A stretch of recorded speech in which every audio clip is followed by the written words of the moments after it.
ಏನು ಮಾಡ್ತಿದ್ದೆ? ಯಾವುದು ನಿಮ್ಮ ಮನೆ? ಯಾರು ಹೇಳ್ತದೆ ನಿಮ್ಮ ಮನೆ ಅಂತ? ನಿಮ್ಮ ತಾತ ಹೇಳ್ತಾ? ನಿಮ್ಮ ತಾತ ಕಟ್ಸಿ ಮಡಗಿದ್ದ ನಮ್ಮ ಮನನ ಎಲ್ಲಿ ಕಟ್ಸಿದ್ನ? ದೂರಲ್ಲಿ ಕಟ್ಸಿದನ. ಮತ್ತು ಇಲ್ಲೇಕಿದೆ ದೂರಲ್ಲಿ ಕಟ್ಸಿದ್ರೆ ದೂರಕ್ಕೆ ಹೋಗು. ಅಲ್ಲಿ ಕಟ್ಸಿದ್ಮೇಲೆ ಅಲ್ಲಿಗೆ ಹೋಗು. ಇಲ್ಲೇಕಿದೆ ಹಾಂ? ಏನು? ಯಾವ್ದು ನಿಮ್ಮ ಮನೆ? ಯಾವುದೋ ನಿಮ್ಮ ಮನೆ? ಹಾಂ? ಏನು ಕಟ್ ಮಾಡ್ದೆ? ಎಲ್ಲಿ ಫೋಟೋ? ಏನು ತೋರ್ಸೋದು ನಿನಗೆ?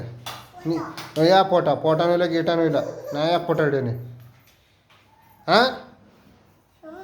ಏನು ಸುಮ್ಮನೆ? ಏನು ಹೊಡೆದ್ರೆ ಹೆಂಗಾಗಬೇಕತ್ತ ನಿನ್ಗೆ? ಏನ ಹೊಡೆದ? ಬೆರಡು ತಕ ಬಿಡ್ತೀನಿ ನೋಡೀಗ. ಏನ ಹೊಡೆದು ನೀನು? ಹಾಂ, ಹೊಡೆದ್ರೆ ಕೆರ್ಕ ಹೊಡಬೇಕು. ಕೂತಿರ ನೋಡು, ಕೂತಿರದ ಗುಳ್ಮುಸ ಕೂದಂಗೆ ಹೆಂಗೆ ಕೂತಿದ್ದಾನೋ. ಮೊಕನ್ನ ನೋಡೋದು ನೀನು.